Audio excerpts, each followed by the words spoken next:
According to the Japanese, the 5 great terrors are earthquakes, thunders, floods, fires, and father.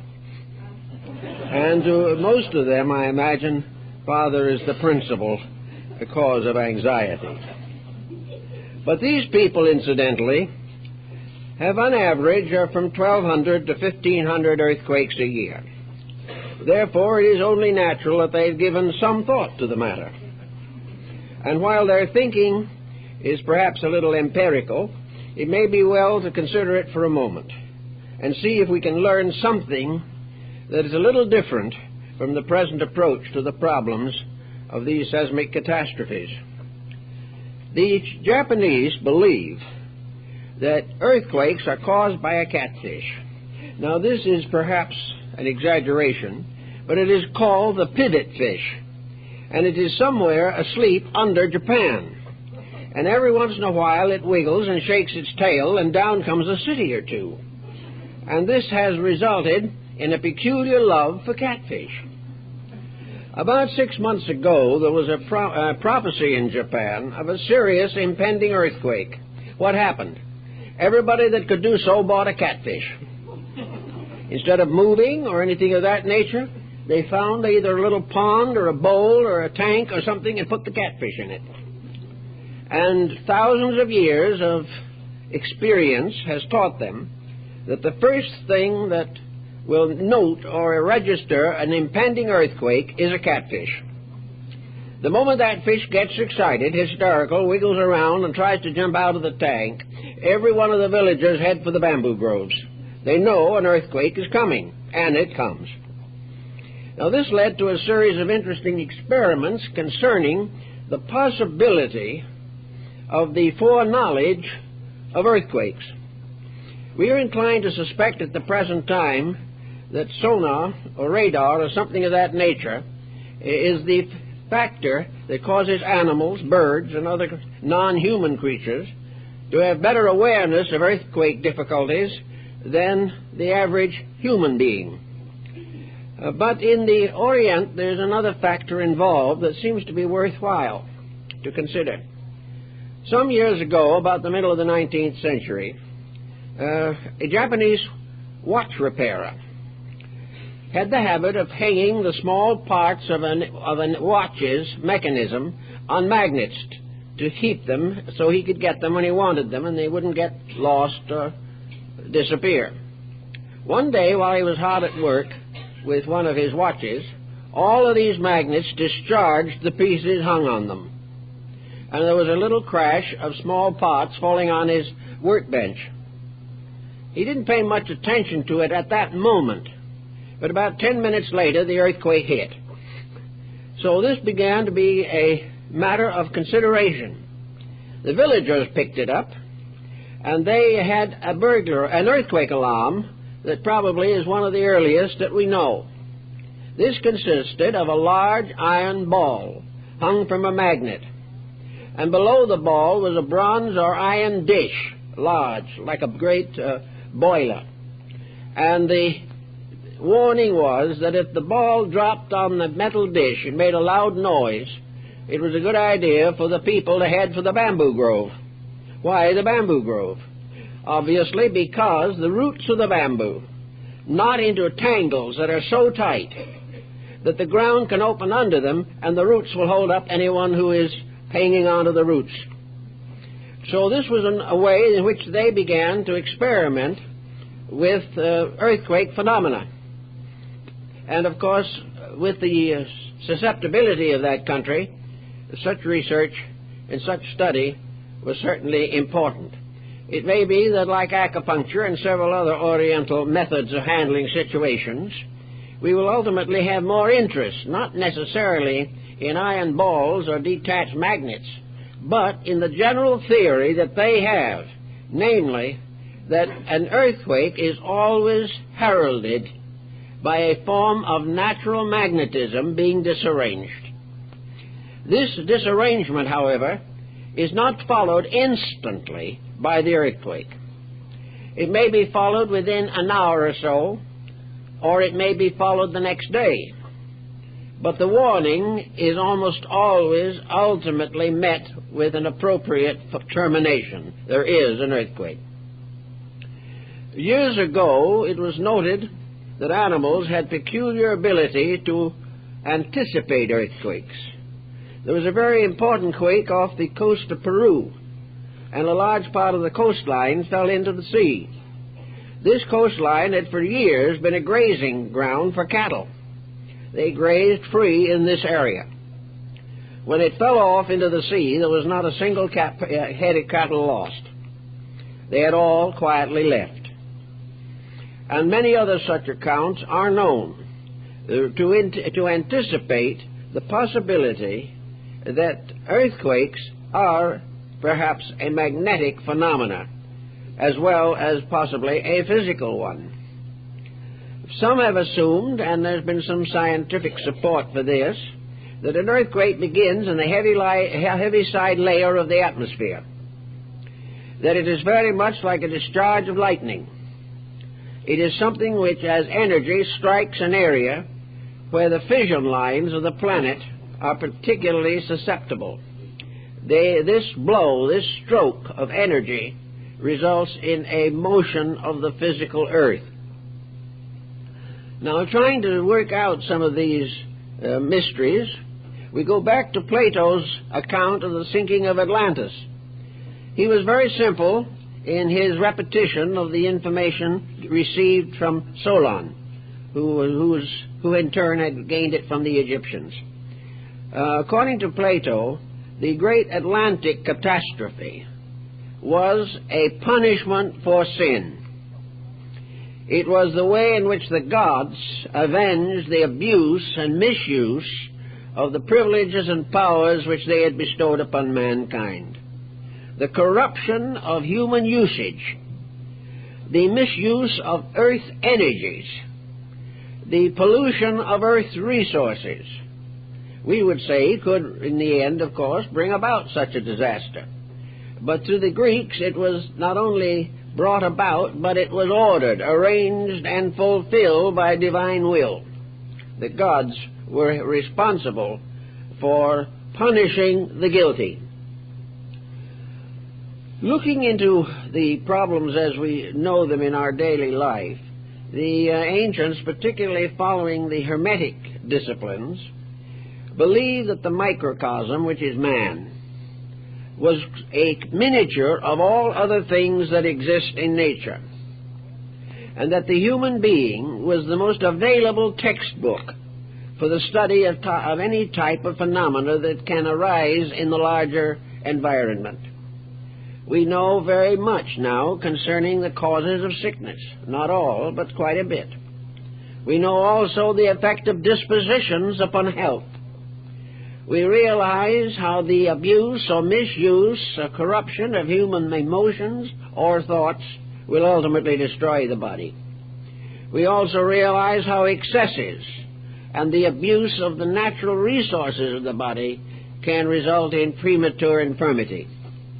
All of these factors are more or less generally recognized. But how would we apply such a situation or such a condition to the larger world in which we live? The universal environment. To the ancients, one and all, east and west, the planet Earth was considered to be a living thing. It was not just simply a mass of metals or substances or lava or rocks whirling around in space. It was a being with the attributes of a being. And one of their reasons for assuming this is that nothing can produce nothing. And the fact that this planet maintains an infinite diversity of life dependent upon the planet would make it appear or be assumed that the planet itself is a source of life and therefore must be alive, for that which is dead cannot be the source of life. Now, the planet itself, if we want to consider it as a living thing, which practically all of ancient people did, they considered it a goddess, the great mother of all life, and that from this great mother came forth all of the kingdoms of material existence in this world. That the planet Earth was the great nurse, the mother. It was the bride of the Son and the daughter or wife of God. It was the symbol of the productiveness and fruitfulness of existence, so far as the human being was concerned. Assuming, as the ancients did, and perhaps with proper insight, better than we have, because we are now determined to make everything sterile, mechanical, physical, material, and to deny all other factors in the constitutions of living things. The ancients did not have this point of view, and someone will say, well, maybe we outgrew what the ancients thought. Maybe they were superstitious and wrong, and we are right. But let us give a second thought to that. Most of the wisdom of antiquity originated before what we may call the age of sophistication. Ancient peoples were simple. They'd had very little to unlearn. They were not surrounded by highly opinionated specialists who were constantly interfering with the natural processes of the heart and mind. They were not overwhelmed by schools. They were not dominated by widespread theories. They were not made up primarily of scoffers or cynics. They were very simple, natural people, and their wisdom was the wisdom of the folk. Now the folk, perhaps, in its wisdom, like the folk in its art, has a tremendous integrity. It represents the natural reaction of the individual, directed and moved by common sense and by the common experiences of daily life. Therefore, the primitive instincts and intuitions of humanity may well be more correct than the sophisticated, involved doctrines and beliefs that we hold to today. In any event, the ancient peoples were inclined to think of the earth as a living thing. It was not simply a footstool for deity, nor was it merely some kind of a meteor floating in space. It was a being, part of a great hierarchy of beings inhabiting space. The Buddhists called this great space family a cosmotheism, and they said that it was a vast cosmic space democracy. That in this was all the law that man could possibly need or use, that every aspect of life that was necessary for the protection and unfoldment of human society was already traced in the universe itself, and that there was no way in which we could go against the universe and survive, or at least survive with dignity. Now, assuming for a moment that the earth is alive, at least it is vital. It may not have a disposition like ours, although sometimes it seems to be almost miraculously wise and clever. It seems to have abilities to solve problems that human beings cannot solve. One thing we know definitely is that the earth, as the alchemists pointed out, is a kind of great bottle. And in this bottle is an infinite mixture of chemical factors. This bottle contains within it all of the elements necessary for the production of the philosopher's stone, or the transmutations of all gross substances into their mystical and spiritual equivalents. Now, if this planet is a bottle, then like all other bottles, it has capacity. Like all other bottles, it can only be filled, and it can only be emptied. And unless something is taken from it, no more can be added once it is full.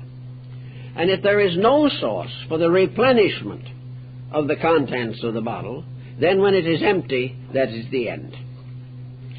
So at the moment, some people, including a number of Chinese researchers, are beginning to question whether or not man is wise in constantly exploiting the natural resources of the earth.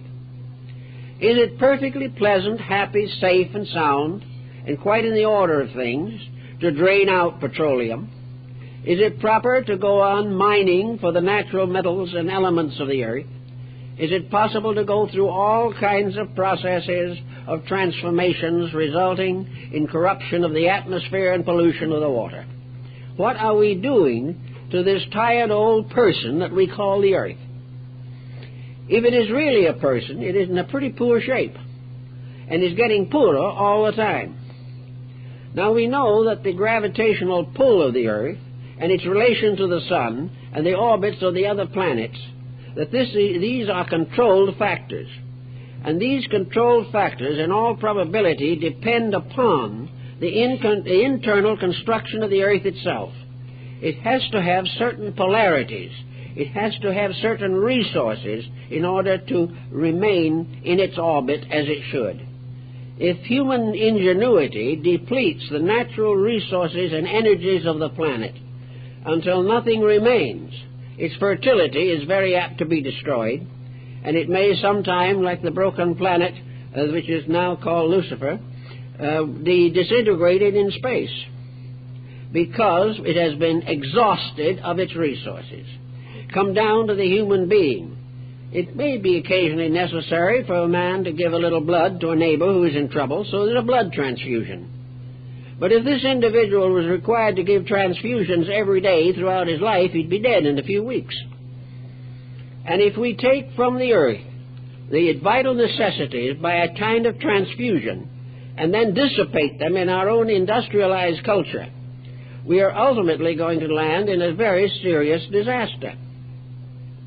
And this disaster can include nearly every type of cataclysm, because of the various forms of depletion of which we are guilty. Now, there's no real need to get terribly excited about this, perhaps, because it's not likely to happen in our lifetimes, or maybe for many more centuries to come. But unless something is done to conserve resources, there is no question in the world that ultimately the energy bottle will be empty. And when that happens, we are going to find many very difficult situations to face. If you study the human being very carefully, you must realize also that the microcosm, which is man, is a little solar system in itself. There are planets within the human body, and to the various vital organs, planetary correspondences have been assigned. There are also various systems within the body, which can be separated by the autopsy physician. There is the nervous system. There is the arterial system, the venous system, the lymphatic system. There are muscles and sinews and bones, systems of structures, which by working together and receiving appropriate nutrition maintain the equilibrium of man's physical existence. Now, if various artificial means are used to corrupt the health of the individual, these systems are going to be impaired. And through various dissipations or indifferences or wrong attitudes, the entire bodily structure can be damaged. Actually, it appears also that the human being has a territorial allotment, like the tiger, the lion, the elephant, and the bear. When he sets up headquarters somewhere, he sets aside a territory. And within this territory, he must exist, he must feed himself and his young, he must do whatever is necessary to survive, and he must defend this territory against encroachment. In man, what we would term the territory may be likened to the magnetic field of the human body. The ancients were well aware of this. Plato, Plutarch, and several others have written about it, and they have also noted that the physical body of man exists within a kind of invisible bubble, which has been called in metaphysics the aura. This has been photographed. It can be seen with the aid of the Kilner screens, and its effect in terms of magnetism can be estimated with great certainty. And in his researches, Reichenbach was very clear in his ability to show and demonstrate the magnetic environment around every living thing. Now, if the human body has a magnetic field, then this magnetic field becomes the real source of the life of that body. This magnetic field envelops the physical form. It is the source of that form. It is the direct energizer of it. The life in man is not within the body, but within the magnetic field, and it communicates with the body through a series of very sensitive structures, of which the endocrine system is an example. This body, which contains the vital organs that we know, is therefore surrounded by a territory, that part of universal space which is allotted to the growth, development, and maintenance of a single creature. Everyone has this type of magnetic field, and it has been used in a number of interesting ways. It not only is apparent from an energy standpoint, but is probably responsible for most of the parapsychological phenomena that we know today, much of which we accept without question. It is probably involved in the system of acupuncture. It is involved in the yin-yang concepts of the Tao Te Ching and all of these ancient systems. For our purpose at the moment, though, the idea is that this bottle, which is the magnetic field, not only encloses us, but serves as a kind of capacity which we have. Our mental, emotional, and physical activities reflect into this.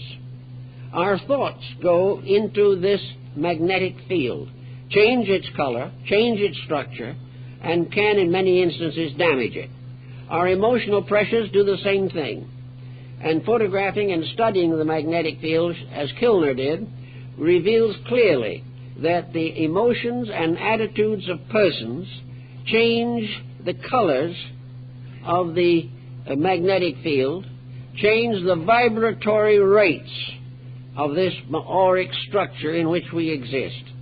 If these auric rates are damaged by negative attitudes, it's hard to imagine, for instance, that a neurotic attitude could cause rheumatic situations in the body.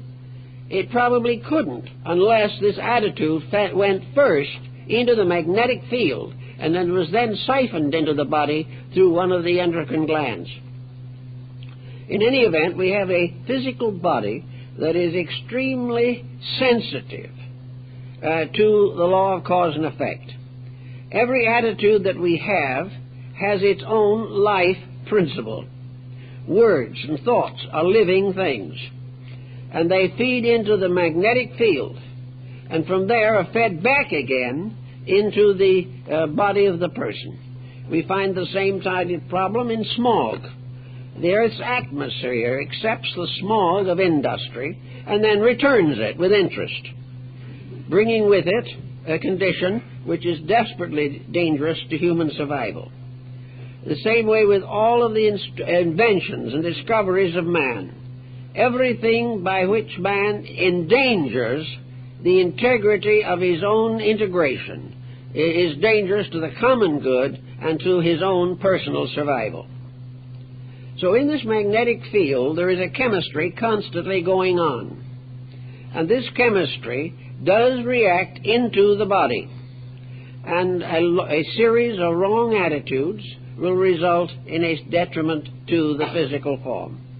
In the same way, wrong physical habits, as narcotics, alcohol, and other forms of dissipation, these variously deplete and disorganize the energy field.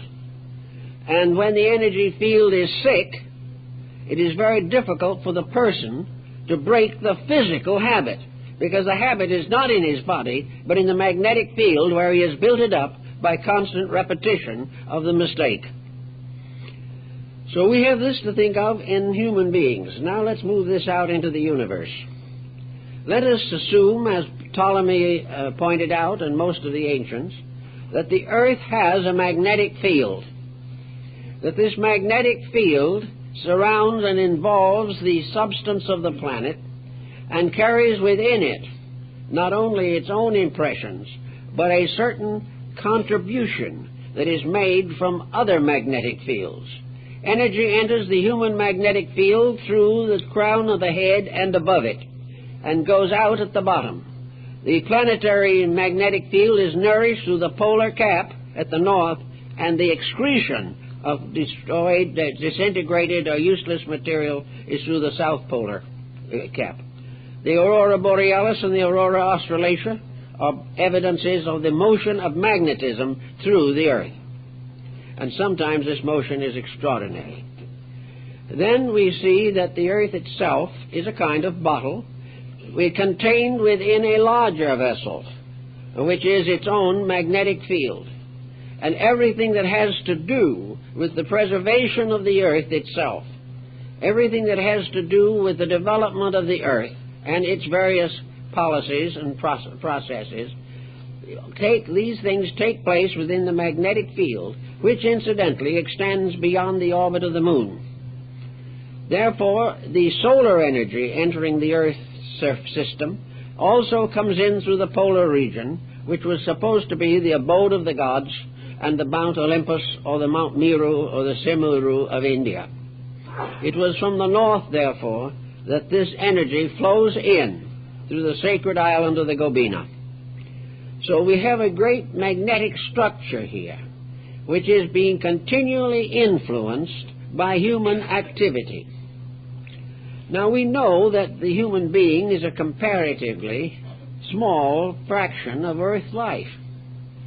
But if we think of the human being, perhaps, as a little like the locust, or a little like the marching ants, we learn in time that these little creatures in infinite multiplication can completely desolate a continent. That the major grand motions of humanity, which gradually infect every nation and every race, constitute a very powerful magnetic force. A great many people today are quite convinced that spiritual healing is possible through the laying on of hands, through prayer, through meditation, or through the cultivation of knowledge of the magnetic structure of the body. This was perhaps very well set forth in the writings of Andrew Jackson Davis, the New England physician. In any event, this process of increasing contamination must not be completely overlooked. But now, because of the nature of the scoffer, who is always with us, and is a useful agent, there's no doubt in the world that the devil's advocate plays a vital part in human progress. But the question is, what caused earthquakes before there were human beings? This is a very good one. It helps us to get rid of the responsibilities of our own conduct and make everything look better. There is no doubt in the world that in the very primitive period of things, we have situations very much again like we have in the development of the human being. We have many forces from the outside working upon the prenatal epoch of a planet. We also have, as with growth, the processes through which a planet passes in the process of its own maturity. Therefore, at the very primitive times, it would seem that most natural disasters were partly due to the birth travail of a planet.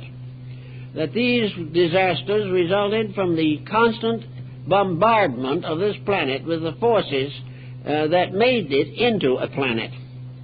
But even in comparatively older times, we find there were several different kinds of disasters.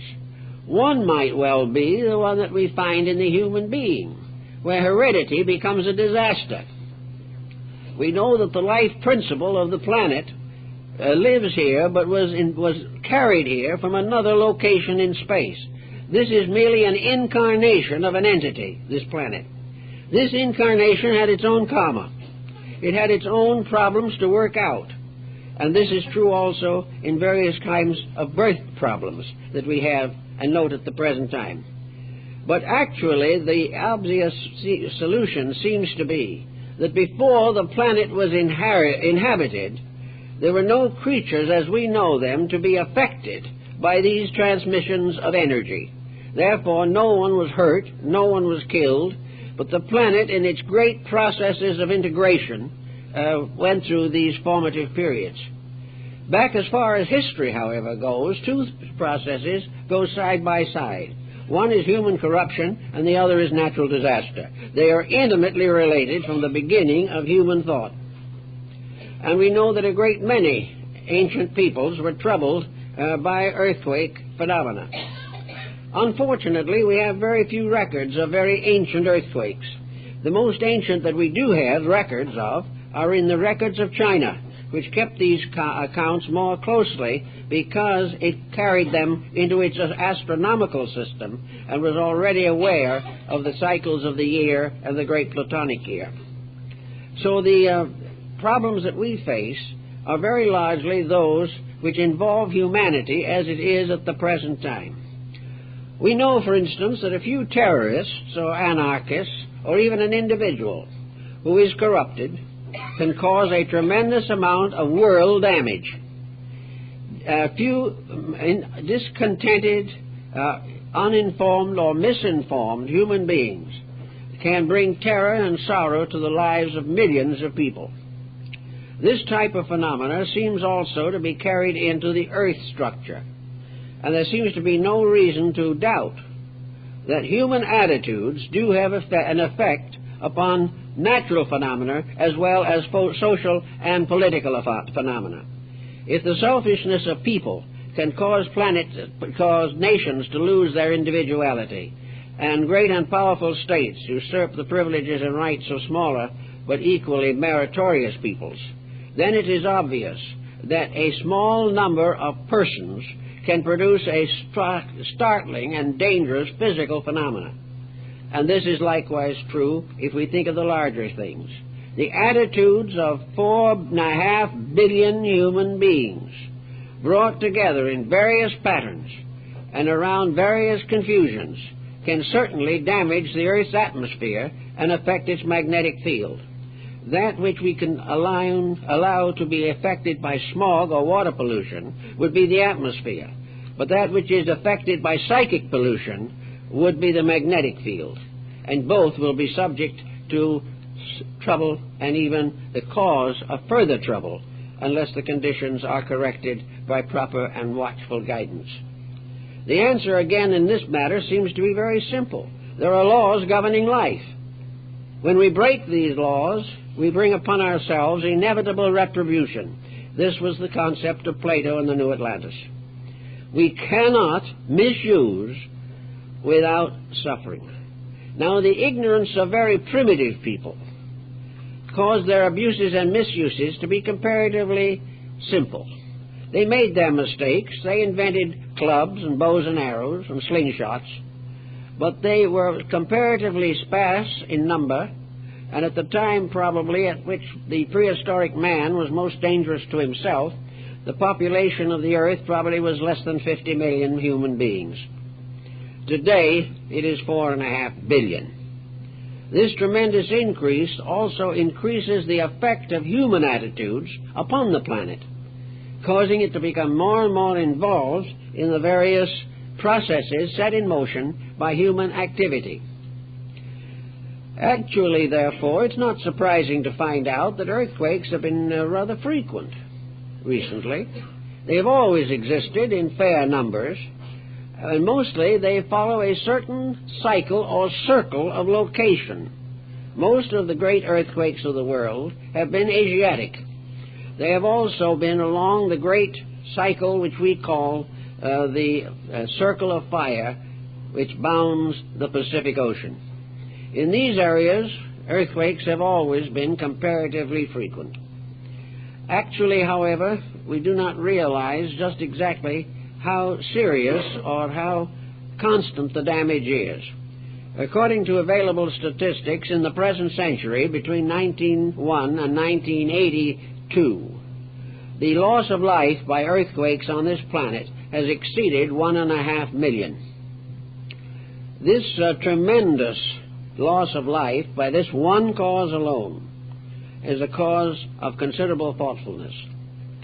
Studying the statistics also, we observe that there is a distinct relationship between these earthquakes and attitudes and problems arising in human society. We find that great motions of political structure, particularly when accompanied by violence, murder, rape, and carnage, that such motions are almost inevitably followed by some form of seismic disaster, or, if not that, a plague, a pestilence, a drought, a flood, or some natural evidence of divine disapproval. This type of situation is so consistent that it really behooves us to be more thoughtful than we are inclined to be. Actually, also, there must be and is a direct relationship between the earthquake phenomena and the broad cycle of human activity. Since the middle of the 19th century, the world in all has moved slowly but inevitably into an industrial economy. The small shop with the man behind his own bench for life has disappeared. Great monopolies have arisen, vast combines and conspiracies, and little by little the world has become almost completely involved in a desperate economic materialism. Nothing means anything except profit. Now, when a person gets into this situation, he gets into trouble too. All over this world today, there are people suffering from nothing but the pressure of present prevailing policies. They are shortening life, destroying happiness, depriving the person of the privilege of improving himself through thoughtfulness and proper activities. Little by little, he is being bound to the wheel of Ixion, which is turning constantly upon an economic pivot. As a result of this situation, the whole world's level of consciousness is lowering.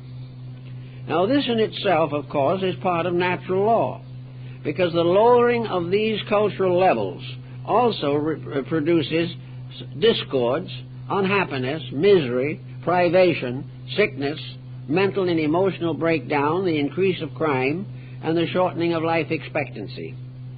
All of these things, therefore, result from a wrong basic attitude toward life. If nature had really intended to be on the profit system, it could have made a moderate charge for each of us when we came in here. Nature could have dictated that each individual had to offer something upon the altar in recognition of his own birth. But in nature, all of the good things that we enjoy are essentially free. The only cost lies in the distribution of them. But gradually, things have become valuable in their own right. We have taken possession of natural resources as though we owned them, when in actuality we do not own them, any more than we own our own body, which can be destroyed by a few drops of some type of toxin. Therefore, we are always living in a natural world, which we are exploiting and trying to divert to our own purposes. We want to industrialize the earth. We want to have a commuter in every family. We want to have everything all lined into a purely industrial profit-making process. We do not mind how many people we displace with machines. We do not give much consideration to the production of the higher types of life that we desperately need for leadership. We are corrupted in our entertainment and in our literature. Everything has been sacrificed. Now, when we get to a state of this kind, something is going to happen because of this mysterious factor that Plato calls the gods. If we do not wish to assume that they are gods, that is our privilege. But we must at least accept the immutability of natural law. And to the ancients, the will of God was natural law, because the laws of nature, according to them, arose in the divine consciousness. Therefore, there are rules in the game. And wherever the rules have been broken, there has been disaster. Wherever we desperately attempt to protect, preserve, and exaggerate these mistakes, the disasters increase. Humanity gradually undermines its own securities and its own health. We have trouble today with crime, with everything you can think of that is disastrous and annoying. And yet we overlook all this because of the tremendous drive of success, which has become an obsession with most human beings. All right, we do this. And gradually we are going to wreck 4.5 billion human beings. Maybe by the time we wreck them, There'll be more than that. Maybe there'll be 5 or 6 billion. But they will be born into a kind of psychological slavery. They will have no thinking of their own. They will have no will and purpose of their own. Everyone will be bowing constantly and eternally to profit. This type of situation affects not only ourselves, but our relation with the animal world.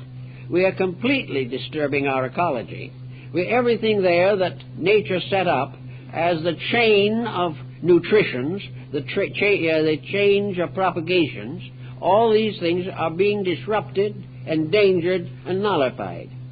Almost wherever we have a field where we should be growing tomatoes, we're putting a condominium on it. Little by little, we are sitting on the end of a branch and cutting it off between ourselves and the tree. This type of thing cannot go on without a natural reaction that will be painful but inevitable. 4.5 billion people, all making more or less the same mistakes, certainly will have an effect upon the atmosphere. This atmosphere, in our own more intimate associations, becomes a contaminated life vitality source. When we breathe, we not only breathe in the smog, but in a mysterious way, in the abstract life energy inhalation, we breathe in the corruption, we breathe in the perversions which are dominant in our world.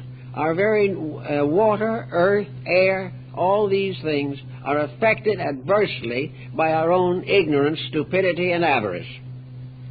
So we are getting constantly polluted nutrition. Now our little problem is tied into a bigger one. There is a food chain that leads all the way to the sun and the stars. There is a certain natural distribution of life energy which was preordained and made necessary by laws far beyond our comprehension. We only live because we are part of a chain of laws which will provide us as long as we do not corrupt them. So the earth itself is a source of energy for man, and man's conduct becomes a kind of karmic reaction which goes into the atmosphere of the planet.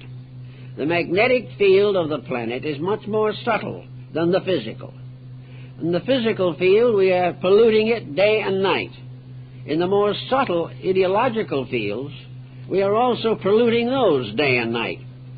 We are gradually corrupting the source of energies upon which we depend for survival. As this source of energy is corrupted, we notice a corresponding depression in our affairs.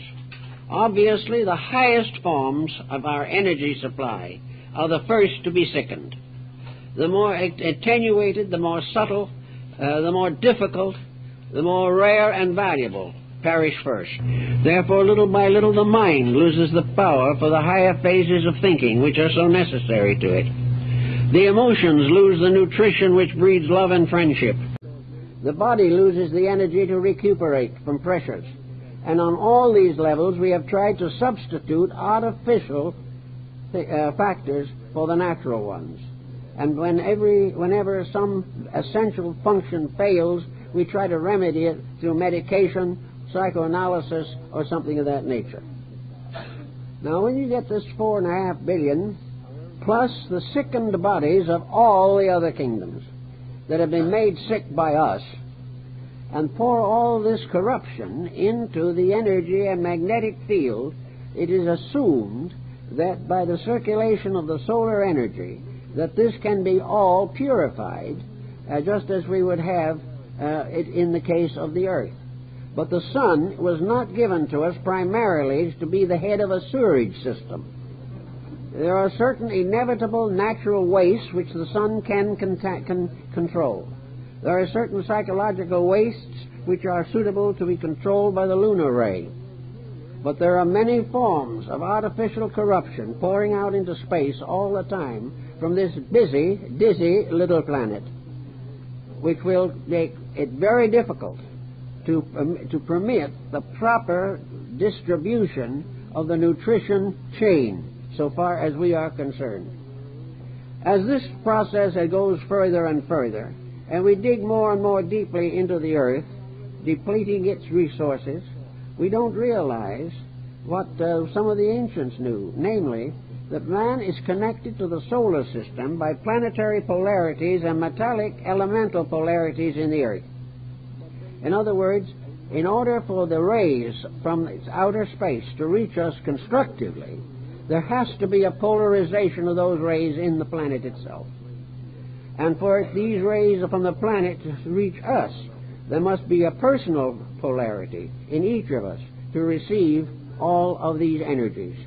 And these polarities are magnetic attractors. They are factors by means of which the ray reaches us because there is something of itself in us. And in the earth there are all the metals, all the elements, all these various colors, sounds, and everything, by means of which these rays from other areas of space have their polarities here and can contribute to our well-being. These rays have to work in the human body. They also have to work in the earth. The Egyptians symbolized the planet Earth by the cross-section of an onion, and they pointed to these concentric rings and pointed out that there was a solar system inside of the earth, just as there is a solar system of which the earth is a member. This solar system within the earth, it has its planetary equivalents in the elements and polarities by which we are united, not only with the solar system, but with the cosmic system. So if we begin to destroy these polarities, if we corrupt them, if we maliciously mutilate the planet, if we do everything that we can to turn it into a garbage heap, we are gradually going to come to a conclusion that we're not going to like very well. We're going to find out that our own thoughtlessness, selfishness, and self-centeredness are doing us a very serious injustice. I remember when in Japan the last time, I went to the great Meiji Shrine in Tokyo. The Meiji Shrine is an enormous park open to the public. It is the place where most picnics and many weddings are given. It is a beautiful grounds and dedicated to the memory of the Emperor Meiji and his Empress, the two who brought Japan out of medievalism into the modern world.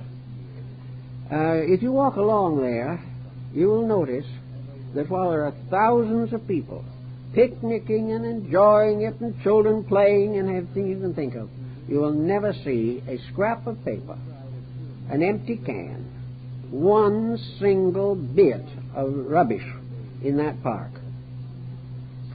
I saw a man walking in that park with a camera. He changed his film and put the film back in his pocket, the empty part. But in putting it back, part of the inner lining fell onto the walkway. He didn't see it. He walked a few feet when a Japanese gentleman came up to him, bowed to him, and handed him the piece of paper. Nothing. One of the beginnings of recognition of integrities is to preserve and protect the beauty of the world in which you live. That beauty is not just something that's pretty. That beauty moving inside of you becomes a powerful factor in your own integration. Where the loss of beauty is noted in the outside of our environment, something is lost within ourselves also. So if this world, so to say, is a great shrine, which really it is, and it is sacred. This world is sacred. It is sacred to the laws and principles, whether we are theological or not, which are immutable and inevitable and must be obeyed. So, if we learn to keep the world beautiful, we gain a great deal. If we learn, for instance, that the rights of nations, just because they are small, cannot be violated with impunity. If we realize that all success based upon the bodies of the dead is no success at all and never can be, little by little we can organize the world in which we live, and we can clean the Aegean stable of our own planetary aura. We can give the magnetic field of the earth a house cleaning. And we can do it by each person giving himself a house cleaning mentally first, so that all this corruption does not go out into the larger atmosphere of things. The corrupt individual may turn around and accidentally or intentionally murder his neighbor. The corrupt nation may destroy the sovereign rights of other people, and a corrupted earth can fall apart. Now, I believe we're going to find that this has a distinct bearing upon house cleanings of various kinds. Of course, the greatest house cleaning on the planet that we have record of was the bubonic plague, which destroyed a large part of Europe. It is not known, of course, exactly how many perished in the plague, but the population of the earth itself was very much smaller in the 14th, 15th, and 16th centuries. And the plague ran for over 300 years with recurrent attacks. It is estimated conservatively that the bubonic plague took about 55 million lives. It is the greatest natural disaster of all time. And what was the cause of it? Well, Nostradamus came about with a very good answer. Of course, nobody listened to him. They didn't care what he thought. The plague was either an accident of providence or the will of God for those who did not go to church regularly. Nostradamus said no. You've got outside of this town, which has been visited every time there's been a plague, has had a visitation, a stagnant pool. You have dirt. You have poor sewerage. You have all these things. You do not have any sense of keeping your own environment clean. There is where your trouble lies. They paid no attention to him.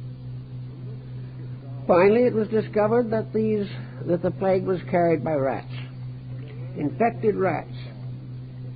And we are told that the bubonic plague could still come back if we were not careful and watchful in shipments from other countries. But we are careful and we are watchful. Also, when we go along, we find that perhaps one of the most dissipated areas in Europe at the time, about the time of the Christian era and slightly after, was Pompeii and Herculaneum. These were the summer resorts of the wealthy Romans. These were the places where the elite gathered to dissipate. It was a cruel, wealthy, fashionable area, burdened with most vices known to man, including the most terrible games in the amphitheaters involving human life, where nobody cared about anything, that most of the people were there, drank themselves under the table at all the banquets, and life was just one big grand vacation with a good time by all. And then the great Vesuvius erupted, and in a few hours it was all gone. Pompeii was covered with ashes to a depth of many feet, whereas Herculaneum was in the lava range and was partly buried by lava. Nothing remained of these play towns. No, that was not the only ones. There was a Calabria earthquake in Italy in which a complete city disappeared and the ground closed over it.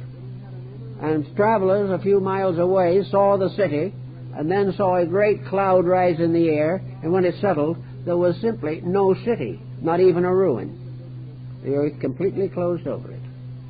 Now, it's hard to understand why these things happen, but it is true, and by watching your records, that nearly always there is an earthquake and plague and climatic maxima wherever there is a mass of human folly. That the more cruel man is, the more likely it is for him to have these troubles. Now, just for example, I picked out a few. I didn't want to take chances on remembering them, of things that have happened in the present century, no earlier, that I think are very important and should be given a little consideration, maybe more than that is given now. You all remember the great Chinese leap into tomorrow, as was inspired by Mao. We also know the whole story of the Long March, by means of which Mao came into power. Now, we do not wish to belittle what Mao has accomplished for the people that might be good, but what he did to many people was a pretty tragic thing. Millions died in that Reformation, so-called. The Reformation itself completely failed. And what was begun in 1975 and 76 was practically all lost. In China, in Tianjin, in 1976, is the second greatest earthquake catastrophe known. It came right in the midst of this big leap into the future. It took in China 700,000 lives. It was one of the most important or terrible of all earthquakes. The earthquakes in India and Assam were very interesting also. They came in the midst of the reconstruction of Indian philosophy at a very critical time in 1950. At that time, there were only 1,500 deaths, which is rather a minor earthquake. But devastated areas extended over 30,000 square miles. The only reason it was a small earthquake is because there were no inhabitants there.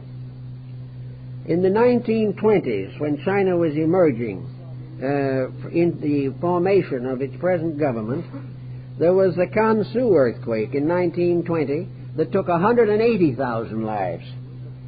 Nearly all of these earthquakes follow or are associated with war.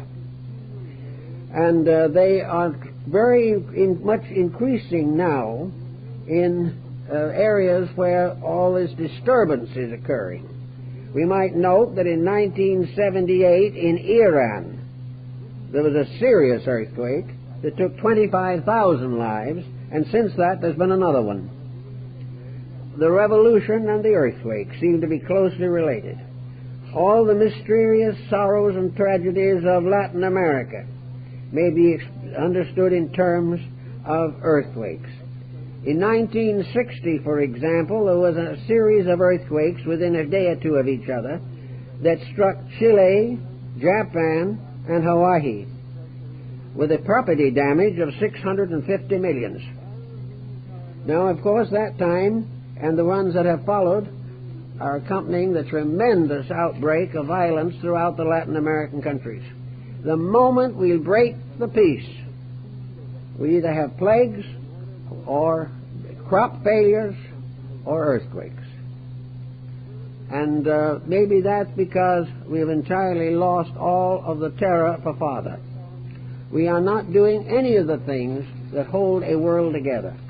Inconsistency breaks a home. The broken home is a source of misery for generations. World inconsistency breaks the surface of the earth in desolation and carnage.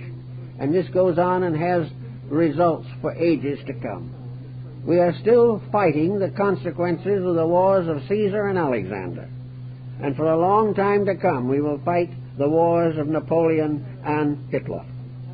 The tremendous consequences of these things. The whole theory is wrong. And nature will never support wrong. It won't support it in our personal lives. It won't support it in our national existence. It won't support it in world economy. We are a very fortunate people in many senses of the word. This planet is an exceedingly pleasant place by nature. It has its troubles. Everything does. There is no perfection in this world, or we wouldn't deserve to live here. And there are very few people who expect perfection. But we have here the raw materials for the building of the greatest and most constructive commonwealth the world has ever known. We have the potential here to have everything that is necessary for decency, for security, for the development of arts and sciences, for the extensions of creativity in every field of life. We have all that it takes to build a good world. We were made gardeners in the Garden of Eden, so said. We lived here, so according to the ancient rites, until we made mistakes ourselves and got expelled. But we didn't learn anything. We continued to realize or think that mistakes were inevitable, that corruption is something you have to accept, that nobody needs to be much concerned over the welfare of other people. Well, many ways we can't change this. We cannot prevent all these things from happening. But there are two things we can do. One is to make the adjustment within ourselves which will clear our own magnetic field. The fact that many people are wrong doesn't make our wrong right. And if the individual cleanses his own inner life, the inside of his own cup, he will find that his adjustment with society will be greatly improved. No one is going to really worry much because he lives a little better, but they will worry a great deal if he talks about being better and continues to be worse. It is therefore quite possible for us to so build our personal lives that we can earn the integrities and securities that were given to us in the beginning. We are told that no matter how many fall to the right or the left, the just man shall not be moved. The just person is protected by his own justice because he keeps the rules. By doing this, he cleanses his own private stable. He cleanses his own inner life and can be will be able to live a normal and reasonable existence and be ready for greater advancements and greater opportunities in lives to come. He is going to be all right. And the second thing he can do, without really endangering anybody, is to try in his own outer conduct to keep the rules of decency, the rules of nature, to live as far as he can harmlessly. No one can be completely harmless, but we can reduce our harmfulness to such an extreme minimum that it will save us most of the miseries with which we are now afflicted. All the way along, we have to do these things. We also have to be as careful as we can be in the handling of the materials by means of which the earth itself is polluted. We have to try to protect the hygiene, and we have to practice highly civilized eugenical procedures. We have to keep everything as near as possible in a simple but reasonable condition. We have to try not to destroy the healthfulness of an environment, to litter the parks, to throw bottles out of car windows, and to do all kinds of foolish things. And we must not commit the greatest follies probably of the moment, and that is to try to drive an automobile while under the influence of alcohol. All of these things are contrary to laws, and not only man-made, for man-made laws are often ineffective and quite frequently incomplete, but laws of common sense to prevent the perpetuation of tragedies which will continue. As more and more people become aware of these facts, a new element will come into the magnetic field. When a person suddenly discovers some of the spiritual values of life, some of the integrities, and begins to experience the beauty of inner normalcy and maturity, the magnetic field is influenced. Every gland, every cell, every molecule, every atom feels the marvelous force of improved consciousness. And that is, in a sense, how for the little cells in our body, our own enlightenment makes a world teacher of us as far as they are concerned. We will have the power to guide the parts of our own body into a greater conformity with truth itself. All over the world today, the difficulties that we are passing through are beginning to provide incentives for a better approach to things. All over, groups are rising up, not able politically necessarily to control situations, but to produce better people, to more consecrated forms of conduct, to deeper understanding of the laws governing life. As this process continues, there is every reason to believe that it will largely neutralize the negative karma that is in the Earth's magnetic field. It will begin to allow the constructive forces of nature to operate. It will not bring about, as has been true in the past, the constant death of the great world light. To the ancients, the sun was the symbol of the Messiah, the power of life, the power of truth, the symbol of hope. And we must not only realize that this power nourishes us and sustains us, but that every one of us has a responsibility for it. That we have a responsibility to use every energy that we have as wisely as we can. If we do these things wisely, in a sense we redeem the earth. We redeem the earth when we redeem ourselves, inasmuch as the earth itself has not the type of disposition and problem that we have. But it has the problem. It must bring its own children to maturity. It is the earth itself that must finally provide the material for the salvation of the human soul. Therefore, the earth must be kept clean and pure, and every effort must be made to make sure that it is not corrupted by personal or collective activity. I checked the number of earthquakes over and did a number of charts of them at one time. Some of them are in our journal. And it becomes obvious constantly that it is not simply planetary positions that are involved in these things. In the last 4 or 5 years, there have been a dozen doleful predictions of earthquakes. Up to now, they have been comparatively moderate, not much more than usual for the planet. But the constant belief that the earthquakes are, for instance, the result of the heavy weight of planets on one part of the earth or another, so that in the atmosphere a gathering of planets may unbalance the magnetic field of the solar system. I don't really buy this too heavily.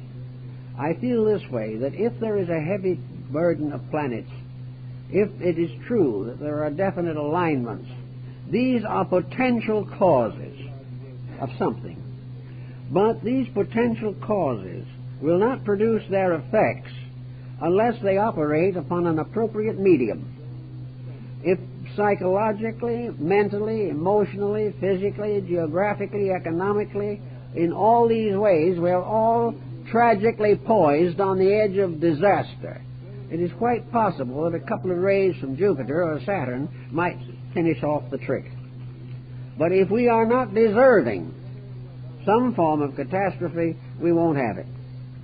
And the catastrophe will be limited to what is necessary to bring to the average human being a greater realization of his own reason for life.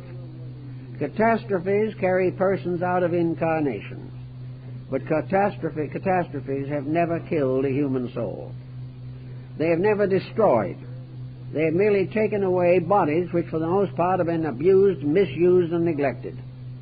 But if the individual learns through the problem of a tragic disaster and can carry forward into future embodiments the information he has gained, all will be well. If the earth in its present cycle can achieve the normalization of the children upon it, so that in a sense there is a cosmic world government, a world government ruled primarily by the spirit of the planet itself and the cooperation of the other members of the solar system. If this is attained, in due course of time the earth spirit will pass to other forms, but it will go on higher and higher through the victories that have been achieved in its own evolutionary program. So everything works together in the long run for good. There is nothing lost. There is no tragic disaster. The nearest thing there is to a disaster in this world is stupidity. It is the fact that people just will not and cannot argue themselves or convert themselves to constructive ways of life. They cannot get over their gossiping. They cannot get over their intrigues, their vanities, their ambitions, their jealousies, and fanaticisms. And if those keep on, the death rate will gradually rise, as it did in antiquity, as there is more and more corruption and less corrective factors available. The end of the whole problem is that man must purify the world. And by purifying the world, he accomplishes this by purifying himself. And when the world has reached a point where it deserves world peace, it will have it. Where it deserves to be free from natural calamities, it will be free. And if the time comes when there is an earthly paradise, it will certainly be the result of human beings earning it by the production of constructive endeavors. The idea that heaven or paradise or anything else that's good will be handed to us simply because we want it is like trying to tell small children that regardless of their conduct, we will take care of them and reward them as well for their misdeeds as their good ones. We cannot do these things and survive in the pattern of natural law. But when in the course of time we keep the law, magnetic field within ourselves will be very easy to get along with. We will find in it new sensory perceptions that we have not yet discovered. We will find wisdom that we have never even guessed at. And we will come closer and closer to the divine mechanism by means of which the whole life of man and the universe are maintained. Until, however, we ourselves take over the redemption of ourselves, we cannot hope that some vicarious power will take care of it for us. Even if there was such a power, which most people rather doubt, it would be too bad to believe in it, because it would destroy in us the glory of being right in our own right, of doing the thing correctly ourselves because it is the correct thing to do. Actually, looking back over a whole cycle of these earthquakes, it becomes more or less certain that man is more tied up in them than he realizes. Perhaps it isn't all involved in himself. Perhaps there are larger solar factors. But he is certainly doing things that aren't helping. And nuclear warfare certainly is not doing him any good. It is a complete perversion of natural resource. If the powers that are locked within an atom are sufficient to destroy the population of a planet, rightfully used, those powers can lift that planet to a higher level than it has ever known. The proper use of energies protects the integrities of living things. That human beings should conceive of the power of the atom should also remind them of the tremendous power for good that is locked in every cell of our own bodies. That within us there are millions and millions of potential gods growing up within our own flesh. It is our moral duty to take care of them, guard them, serve them, take the proper parental attitude toward them. Because if we neglect them long enough, they'll create an earthquake in us that we won't like. Not because they want to hurt us, but because they are no longer capable of fulfilling their destiny. And that which cannot complete the purpose for itself is removed. It is given another chance, but if it cannot get out of a present emergency, it must wait for a better opportunity. But each person has a responsibility to his own body. He has a responsibility to body politic. He has a responsibility to the solar system, to the cosmos, to the universe, to the galaxy. It is all part of one chain of life. And it is absolutely necessary that no form of life, no matter how humble, breaks that chain or tries to. That chain must be preserved. For there is not only a great deal high material above the present state, but there is an infinite diversity of that which is below the present level.